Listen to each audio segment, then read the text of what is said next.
Hi all, welcome back to my channel Sushmita tutorials. ఈరోజు video ఏంటంటే మేము మా పిన్ని వాళ్ళు మా అక్క వాళ్ళు అందరూ కలిసి అయోధ్య సెట్కి వెళ్దాం అన్నట్టుగా ప్లాన్ వేసుకున్నాము. మా పిన్ని వాళ్ళది మా అక్క వాళ్ళది వైజాగే. సో మేమైతే ఏకేపీ నుంచి రావాలి. మేమైతే ఏమనుకున్నామంటే డైరెక్ట్గా బీచ్కి వెళ్ళిపోదాము.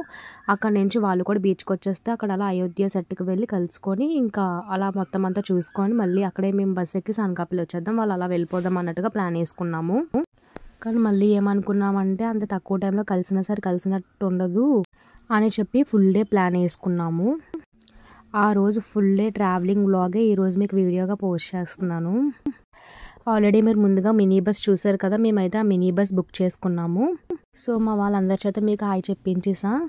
అండ్ అక్కడ మా మాయ నుంచొని డిస్కస్ చేస్తున్నారు కదా, ఏంటంటే అక్కడ మాకు కనక మహాలక్ష్మి తల్లి టెంపుల్ దగ్గర మాకు వెహికల్ అనేది ఆపేశారు. ఎందుకంటే అక్కడ సంథింగ్ కన్స్ట్రక్షన్ ఏదో జరుగుతుంది. సో మేమైతే దిగి నడుచుకొని వెళ్ళాలి. సో దగ్గరే కదా వెళ్ళిపోదాం అన్నట్టుగా అక్కడ డిస్కషన్ జరుగుతుంది. అయిపోయాక ఇక్కడైతే మేము అభిషేకం అని చెప్పి మిల్క్ ప్యాకెట్స్ తీసుకొని స్లిప్పర్స్ పెట్టేసి దర్శనానికి అయితే వెళ్ళిపోయాము. తులాభారం అన్నట్టు మొక్కుకున్న వాళ్ళు వేస్తారు కదా, అలా అది కనక మహాలక్ష్మి తల్లి టెంపుల్ అయితే చాలా అంటే చాలా ఖాళీగా ఉంది. నియర్లీ ఒక హాఫ్ అన్ అవర్ వరకు మేము అభిషేకం అని అదని ఇదని ఇంకా మేము అక్కడే స్పెండ్ చేసాము టెంపుల్లోనే.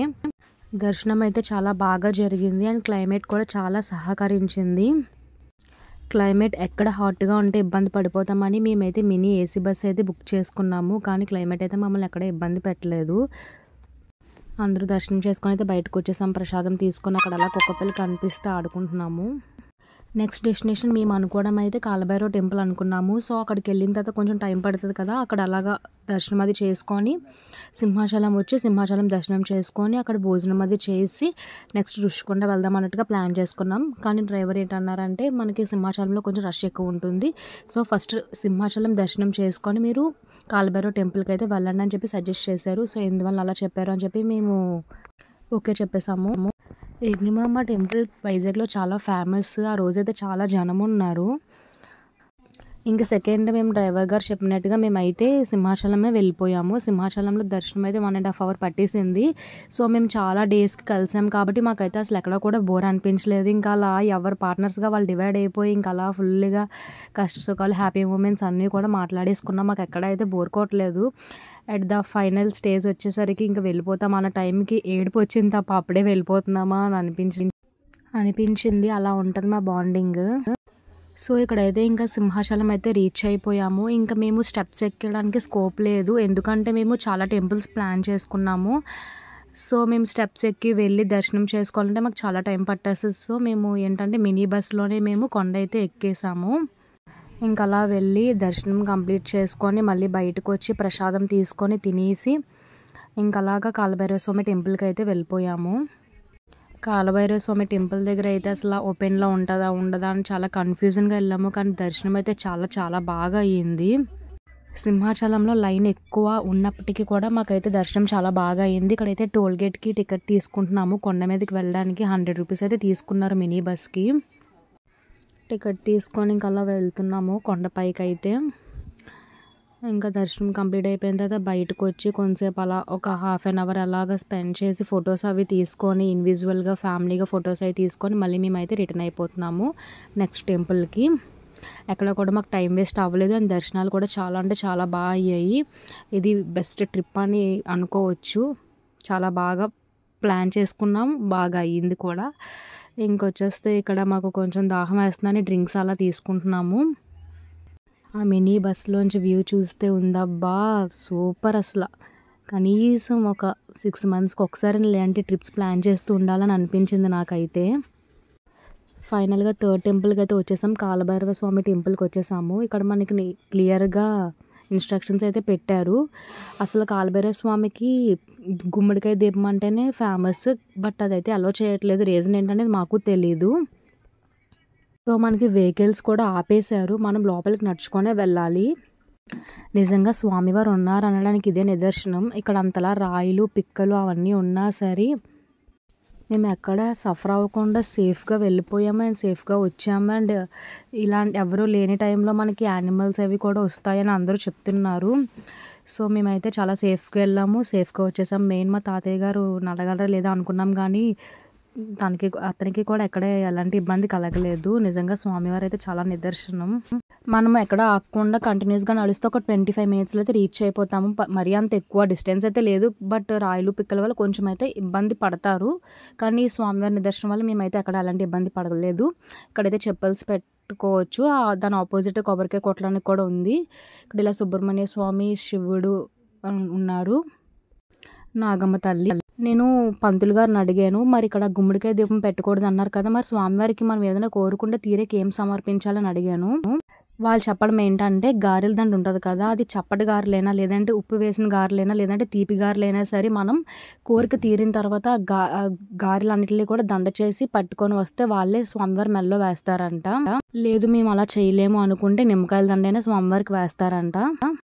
కాలభైరవ టెంపుల్ దగ్గరికి వెళ్ళిన తర్వాత అక్కడ బయట షాపులు వరుసగా ఉంటాయి. అక్కడ మనం కావాల్సిన సామాన్లు కొనుక్కోవచ్చు. పాలు, విభూది, దీపం వెలిగించేటప్పుడు అన్నీ కలిపి ప్యాకింగ్ ఉంటుంది దీపానికి. ఆ దీపంలోని అన్ని సామాన్లు కూడా ఉంటాయి. కొబ్బరికాయలు, అట్టిపాలు, ఉదతులు అన్నీ కూడా అమ్ముతారు. మనకు కావాల్సిన ఏ వస్తువులు కావాలంటే అవి కొనుక్కోవచ్చు. దీపంలో నుంచి ప్రమ్మికి, నూనె, ఒత్తు, నవదినుసులు, నువ్వులు ఇస్తారు. అవి పట్టుకెళ్ళి బయట కాలభైరవుడి గుడి దగ్గర మన బయట దుర్గమ్మ గుడి ఉంటుంది అమ్మవారు, ఆ తల్లి దగ్గర వెలిగించుకోవాలి. టెంపుల్లో అయితే దీపం వెలిగించకూడదు. అక్కడైతే నేనైతే ఒక ప్యాకింగ్ తీసుకొని మా పాప అయితే అక్కడ దీపం వెలిగించి అన్నీ వచ్చి దీపం పెడుతుంది చూడండి. అయితే అక్కడికి వెళ్ళిన తర్వాత దీపం పెట్టే ముందు నవదినుసులు గచ్చు మీద వేసి తర్వాత దీపం పెట్టి ప్రమిక పెట్టి దాని మీద నూనె వేసి అందులో నల్ల నువ్వులు ఇచ్చారు బొట్టలో. ఆ ప్యాకింగ్ అందులో నూనెలో వేసి 3 ఒత్తులు ఇచ్చారు. అది ఒత్తి వేసి మనం వెలిగించుకోవాలి. ఫైనల్గా దీపం, కర్పూరం వెలిగించేసి హారతి అయితే ఇచ్చేసి పూజ కంప్లీట్ చేశాను. ఈ విధంగా అయితే నా పూజ కంప్లీట్ చేశాను. పూజ ప్రాసెస్ మొత్తం మా మమ్మీ అయితే వాయిస్ ఓవర్ ఇచ్చారు. మీకు ఏమైనా డౌట్స్ ఉంటే కామెంట్ సెక్షన్లో కామెంట్ చేయండి, నేనైతే క్లియర్గా చెప్తాను. సో ఇలా అయితే పూజ కంప్లీట్ చేసుకొని అక్కడ ఉన్న టెంపుల్స్ అన్నిటికీ కూడా దండం పెట్టేసుకొని మనకి విభూది అయితే కాలభైరవ స్వామి మీద అలో చేయట్లేదు. పక్కన మనకి దుర్గాదేవి విగ్రహంలా ఉంది, పెద్ద టబ్బులాగా. టబ్బులో అయితే మనం విభూది వేయాలి. ఇవన్నీ కంప్లీట్ చేసుకొని అక్కడ పెద్ద చెట్టు ఉండి గట్టులా ఉంటుంది, ఆ గట్టు మీద కూర్చొని అయితే కొంతసేపు మేము టైం స్పెండ్ చేసాము.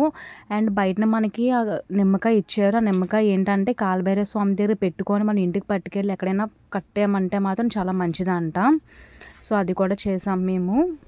అండ్ మా మమ్మీ పాల ప్యాకెట్ కూడా తీసుకున్నామని చెప్పారు కదా, సో పాల ప్యాకెట్ అయితే మనకి కాలభైరవ స్వామి పాదాల మీద వేసి ఆ పాదం పట్టుకొని మనం ఏం కోరుకున్నా అది తీరుతుందంట. సో ఇదంతా కూడా పంతులు గారు చెప్పారు. ఈ విధంగా బయట మేము కొనుక్కున్న వస్తువులతో పూజ అది కంప్లీట్ చేసుకున్నాను. సో మేము కొన్న ఐటమ్స్తో మేము పూజ అయితే ఈ విధంగా కంప్లీట్ చేసుకున్నాము. అక్కడ మా పిన్ అయితే బ్రెడ్ తెచ్చారు డాగ్స్ కోసం అని, మా పిన్ అయితే పెట్టారు. కొన్ని తిన్నాయి, కొన్ని తినలేదు. ఇంకా అలాగా ఒక రౌండ్ అయితే మొత్తం అంతా సరౌండింగ్స్ అని చూసుకున్నాయి. ఇంకా వెళ్ళిపోదామని రెడీ అవుతున్నాము. అక్కడ ఏంటంటే రాయిలతో ఇల్లులు కట్టారు. ఉంటుంది కదా, ఎన్ని ఫ్లోర్స్ కడితే అన్ని ఫ్లోర్స్ మనం ఫ్యూచర్లో కట్టుకుంటాం అలాగా. సో నేను మా చెల్లి అయితే ట్రై చేసాం సరదాగా. ఇంకా బయటకు వచ్చేసిన తర్వాత ఐస్ బండ్ అయితే ఉంది, అందరూ అయితే ఐస్ తీసుకొని తినేసి నెక్స్ట్ టెంపుల్కి అయితే స్టార్ట్ అయిపోతున్నాము. నెక్స్ట్ టెంపుల్ ఏంటంటే రుషికొండ అనుకున్నాము. ఇక్కడైతే స్నాక్స్ తింటున్నాము. అండ్ నెక్స్ట్ మేము రుషికొండకు అనుకున్నాము. గూగుల్లో చూస్తే 2కి క్లోజ్ అని ఉంది. అయితే డ్రైవర్ అన్నారు, సో వెళ్ళే దారే కదా చూద్దాము, ఓపెన్లో ఉంటే వెళ్ళిపోదాం లేదంటే బీచ్లో టైం స్పెండ్ చేద్దాం అన్నట్టుగా అన్నారు. ఓకే అని చెప్పి ఇంక రుషికొండ వెళ్ళాము. మాకైతే రుషికొండ టెంపుల్ ఓపెన్లోనే ఉంది. అండ్ అక్కడ సేవ చేసిన వాళ్ళని అడిగితే లేదు, డే మొత్తం ఓపెన్లోనే ఉంటుంది, క్లోజ్ అయితే ఉండదు అని చెప్పేసి అన్నారు. సో రుషికొండ అప్ అయితే ఎక్కేసి రుషికొండకి వెళ్ళి టెంపుల్లో దర్శనం అయితే చేసుకున్నాం వెంకటేశ్వర స్వామికి. నిజంగా హాఫ్ అన్ అవర్కి ఎక్కువే ఉన్నాము దేవుడి ముందునైతే. చాలా అంటే చాలా బాగా జరిగింది దర్శనము. రుషికొండ టెంపుల్ అయితే గేమ్స్ ఆడుకోవడం అండ్ మాట్లాడుకోవడం చాలా టైం స్పెండ్ చేసాము. ఇంకా దర్శనం కంప్లీట్ అయిపోయిన తర్వాత ఫొటోస్ అవి తీసుకొని ఒక హాఫ్ అన్ అవర్ అలా టైం స్పెండ్ చేసి ఇంకా నెక్స్ట్ ఇంకా టైం ఉంది 4కి ఇస్కాన్ టెంపుల్ ఓపెన్. బట్ మాకు అక్కడ టైం 2:30 3 అలా అయ్యింది. ఇంకా 1 అవర్ టైం ఉంది కదని చెప్పి మేము రుషికొండ బీచ్కి అయితే వెళ్ళి ఒక 1 అవర్ టైం అయితే స్పెండ్ చేసాము. ఇక్కడ మొత్తం క్లిప్పింగ్ మొత్తం రుషికొండలో మేము ఎలా టైం స్పెండ్ చేసామనేది ఉంటుంది. Truth and dare and something games అయితే ఆడుకున్నాము. ఇంకా అలా మొత్తం పైనుంచి వ్యూ అదంతా క్యాప్చర్ చేశాను. క్లైమేట్ బాగుండడం వల్ల చాలా కూల్గా ఉంది. మాకు ఎక్కడైతే ఇబ్బంది పడలేదు దేనికి కూడా, అంతా బాగా జరిగింది. మాకు ఒక మెమొరబుల్ డే, అండ్ ఈ వీడియో కూడా ఒక మెమొరబుల్ వీడియోగా మాకు ఉండిపోతుంది లైఫ్ లాంగ్. చూడండి క్లైమేట్ ఎంత బాగుందో.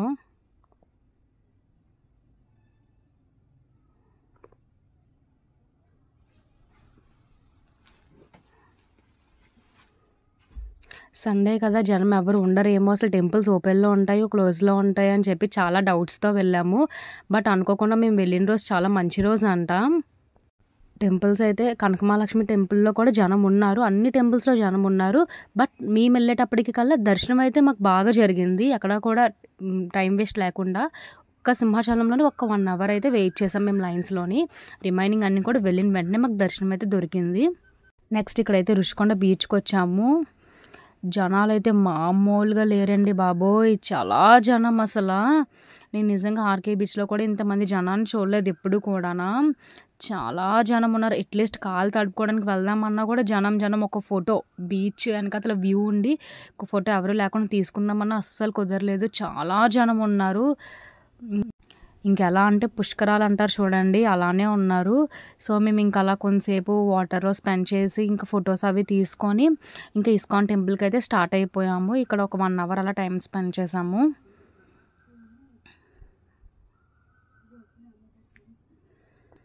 ఇక్కడ మా మమ్మీని సరదాగా అడుగుతున్నాను నెక్స్ట్ డెస్టినేషన్ ఏంటి, ఎక్కడికి వెళ్తున్నామని చెప్పేసి. అంటే మమ్మీ చెప్తున్నారు ఇస్కాన్ టెంపుల్కి వెళ్తున్నాము అని చెప్పి. ఇక్కడ అందరూ అయితే వెహికల్ దిగేసి క్రాస్ చేస్తున్నాము రోడ్డు. ఫైనల్గా ఇస్కాన్ టెంపుల్కి అయితే వచ్చేసాము. చాలా అంటే చాలా పీస్ఫుల్గా ఉంది. మనం దేవుడికి అయితే ఫోటో తీసుకోవచ్చంట, కానీ దేవుడిని పెట్టుకొని మనం అయితే ఫోటో తీసుకోకూడదంట, అదొక రూల్ ఉంది ఇక్కడ. సో ఇక్కడ అయితే ఇంకేం ఫొటోస్ ఏం తీసుకోలేదు. వెళ్ళి దండం పెట్టేసుకొని ఒకసారి మొత్తం అలా చూసాము. ఇంకా పక్కన టెంపుల్ అయితే కన్స్ట్రక్షన్ జరుగుతుందంట. సో వాళ్ళైతే మాకు ఇలా ఎక్స్ప్లెయిన్ చేశారు, నెక్స్ట్ ఇయర్ ఇలా ఓపెన్ అవుతుంది, కన్స్ట్రక్షన్ జరుగుతుంది అని చెప్పారు. మేము అయితే మాకు తోచిన అమౌంట్ అయితే ఇచ్చాము. సో బయటన పార్కింగ్ ఏరియా కూడా ఉంది, ఒక స్టేషనరీ లాగా. ఇంక మేము అందరూ ఉయ్యాలు ఊగుదాం అనుకున్నాం, కానీ అది ఓన్లీ చిన్నపిల్లలకి మాత్రమే. ఇంకా మా అక్కల అబ్బాయి ఉయ్యాలు ఊగేసి ఇంకా ఫైనల్గా ఇంకా మేము దేనికైతే ప్లాన్ చేసుకున్నామో అయోధ్య సెట్కి అయితే వెళ్ళిపోతున్నాము. మా మమ్మీ వాళ్ళు పుట్టింది వైజాగే కదా, సో మా మమ్మీ ఇవన్నీ మళ్ళీ చూసి అల్లూరి సీతారామరాజు గారు అని చెప్పి అలా అన్నీ చెప్తున్నారు. ఇది వీడియో అది వీడియో నాకు గుర్తుంటుంది, చిన్నప్పుడు చూసాను, ఇవన్నీ మళ్ళీ ఇప్పుడు చూస్తున్నానని చెప్పి మా మమ్మీ సరదా కోసం అయితే అలా వీడియో తీశాను. ఫైనల్గా అయోధ్య సెట్కి అయితే వచ్చేసాము. బాబోయ్ జనాలు మామూలుగా లేరు అసలు, ట్రాఫిక్ జామ్, ఇంకా చాలా అంటే చాలా క్రౌడ్ ఉంది. ఫైనల్గా టికెట్స్ ఇవి ఈచ్ పర్సన్కి అయితే 50 రూపీస్. టోటల్ మేము 13 టికెట్స్ అయితే తీసుకున్నాము. ఇక్కడ ముందు నేను ఎల్లో కలర్ టోకెన్ చూపించాను కదా, అదేంటంటే స్లిప్పర్స్ మనం బయటను పెట్టేసుకోవచ్చు, ప్రాబ్లం లేదు. మా మాయాలు టికెట్స్ తీయాలి కదా అని చెప్పేసి ముందుకు వచ్చేసారు. సో స్లిప్పర్స్ అయితే బయటను పెట్టలేదు, సో వాళ్ళైతే లోపల పెట్టారు. సో 2 నెంబర్స్వి ఈచ్ పేరుకి అయితే 5 రూపీస్. సో 10 రూపీస్ అయితే ఛార్జ్ చేశారు. 15 టోకెన్ నెంబరు. అలాగా ఇక్కడ ఎల్ఈడి లైట్లో వేశారు. ఇంక మేము అంత నైట్ ఉంటామో ఉండమో అన్నట్టుగా నేను ఎల్ఈడి లైట్లో క్యాప్చర్ చేశాను. అండ్ ఎల్ఈడి లైట్లో అయితే అక్కడ ఐడల్ ఉంది కదా, ఐడల్కి అయితే క్లాత్ తీసి చూపించారు. ఇక్కడైతే క్లాత్ పెట్టారు, ఎందుకో తెలియదు. ఎంట్రన్స్ అయితే ఇలా ఉంది. క్రౌడ్ అయితే చాలా ఉంది, కానీ లోపలైతే అస్సలు కనీసం మనము ఇంత లైన్ కట్టుకొని లోపలికి వస్తాం, కనీసం తిరుపతిలో ఉంచిన ఒక 1 మినిట్ కూడా అయితే ఉంచట్లేదు. బయటికి పదండి అని జరిపిచ్చేస్తున్నారు. అండ్ రిమైనింగ్ పీపుల్ కూడా అలానే, ఎలాగంటే ఇంకా అలా ఫోటో తీసుకొని చూసిన వాళ్ళు అలా ఉండిపోతున్నారు, ఇంకా చూడలేని వాళ్ళు ఇంకా అలా అయితే వచ్చేస్తున్నారు. నేనైతే టోటల్ ఇంక బయటకు వచ్చేసే టైంకి చిన్న క్లిప్ లాగా అయితే తీసాను. ఇక్కడ మా సిస్టర్ని అడుగుతున్నాను ఎలా ఉంది ఏంటి సెట్ అని. ఇక్కడ కూడా చిన్నగా లైట్గా ఫోటోషూట్ అయితే తీసుకున్నాము. ఇక్కడ నేను ఏదైతే పెట్టానో అక్కడ సెట్లో అదే ఉంది. అండ్ రౌండ్గా రెడ్ కలర్ కార్పెట్ అయితే వేశారు టైం స్పెండ్ చేయడం కోసం. 6:30 అయ్యేసరికి లైటింగ్ అది వేసారు. ఇంక మేమైతే మూవ్ ఆన్ అయిపోయాము. మేమైతే ఇంకా అనకాపల్లికి బస్సు ఎక్కేసి అనకాపల్లి అయితే వెళ్ళిపోయాము. మేము ఏ ఫొటోస్ అయితే తీసుకున్నామో లాస్ట్లో యాడ్ చేస్తాను అంతే. ఈ వీడియో బాయ్.